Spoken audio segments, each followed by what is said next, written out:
Hola, soy Guillermo de Lama, pastor de la Iglesia Bautista Reformada de Lima, en Perú. En esta oportunidad quiero compartir con ustedes un tema relevante para los creyentes que he titulado Persecución dura versus persecución blanda.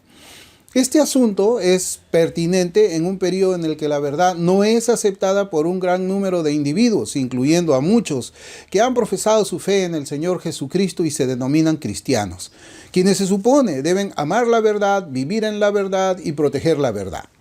Para nadie pasa desapercibido que la persecución blanda en la mayoría de los países occidentales hoy en día es un sistema sutil pero generalizado que busca controlar no solo las acciones y los discursos políticos, sino también las creencias religiosas y las normas sociales.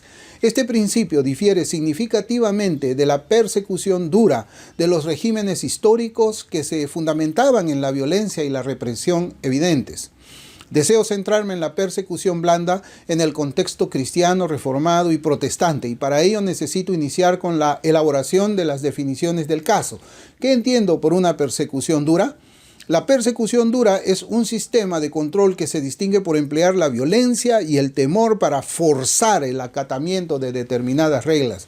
Un caso ilustrativo se halla en la historia de naciones como la Unión Soviética bajo Stalin y la Alemania nazi, en las que el gobierno ejercía un control directo y brutal sobre los ciudadanos mediante la policía encubierta, el encarcelamiento y las ejecuciones públicas. Por otro lado, la persecución blanda funciona mediante medios más delicados. Por ejemplo, existe la presión social, la cancelación cultural y el temor a ser visto como ajeno al grupo en vez del uso de la violencia física. En contraste, la persecución dura se percibe en naciones como Corea del Norte, Pakistán y Sudán, donde los cristianos son perseguidos y martirizados, mientras que la persecución blanda se presenta en situaciones donde si un cristiano se atreve a revelar las herejías y desviaciones de los pastores famosos, debe enfrentarse a la marginación del grupo y el desamparo de una mayoría que idolatra a sus pastores referentes y famosos. Además de la marginación del grupo de los idólatras, surgen algunos términos como extremista, reduccionista, fariseo, etc., junto con alguna calumnia piadosa contra el disidente difundida a través de la tecnología y las redes sociales, generando pues un ambiente donde la disidencia se desalienta por el temor a las falsedades, el ostracismo o la cancelación cultural. Si usted no me cree, le sugiero que realice una publicación en sus redes sociales en la cual se detallen los hechos fácticos de algún pastor reformado famoso que haya estado involucrado en adulterio durante 5 años seguidos.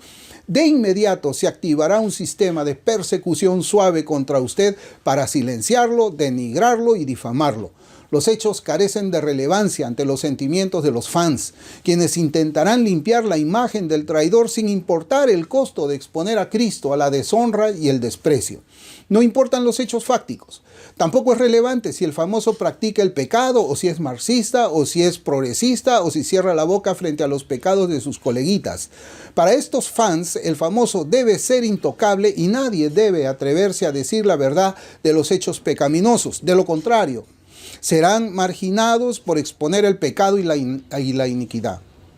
El crecimiento de la persecución blanda es un fenómeno evidente en el ámbito político, especialmente entre los grupos de izquierda y progresistas, aunque también se ha vuelto habitual en el contexto religioso. Las emociones que alimentan este movimiento son un reflejo del deterioro de la tradición reformada que comenzó hace siglos, y esta persecución blanda es especialmente notable entre las generaciones más jóvenes.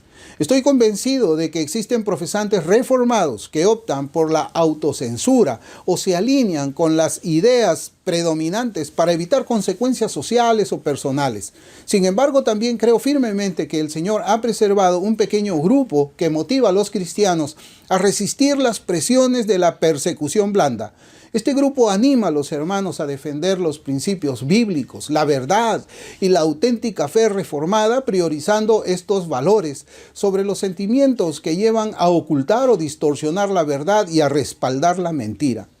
Como creyentes, No debemos ceder ante el control cultural, que intenta imponer un sistema que busca regular no solo nuestras acciones políticas, sino también nuestras creencias y valores bíblicos. Es importante recordar que esta forma de persecución blanda intenta forzarnos a adaptarnos a una corriente que choca con la conducta cristiana que Dios exige a través de la Biblia, a menudo disfrazada de compasión cristiana y justicia social. A los cristianos que habitamos en países con cierto nivel de libertad se nos ha otorgado el privilegio de no sufrir la persecución dura de un Estado comunista totalitario que encierra a los disidentes e incluso los asesina. Por lo tanto, no debemos permitir que la persecución blanda nos intimide, ya sea por el deseo de aceptación social o por el temor a perder nuestra buena reputación. En Gálatas 1:10, la Escritura dice: pues busco ahora el favor de los hombres o el de Dios. ¿O trato de agradar a los hombres? Pues si todavía agradara a los hombres, no sería siervo de Cristo. El apóstol Pablo es un ejemplo destacado de alguien que no puso su reputación personal por encima de la proclamación del Evangelio. En sus cartas subraya la relevancia de la obra redentora de Jesucristo, incluso a costa de sufrimientos y persecuciones. Su compromiso con el mensaje del Evangelio lo llevó a enfrentar críticas y rechazos, pero nunca se dejó intimidar por la necesidad de ser aceptado socialmente. Estoy convencido de que Pablo reconoció la persecución blanda como una presión social que intenta conformar a los creyentes a las normas culturales y sociales en lugar de a los principios bíblicos. A pesar de las dificultades, él instó a los cristianos a mantenerse firmes en su fe y a no comprometer la verdad del Evangelio por temor a perder su buena reputación o enfrentar el rechazo. Pablo es el ejemplo de una vida dedicada a la predicación de todo el consejo de Dios, priorizando la verdad y la justicia divina por encima de la propia reputación. Su ejemplo debe inspirar a muchos a defender el mensaje cristiano con la misma convicción y valentía. El Señor los bendiga y nos ayude. Hasta pronto.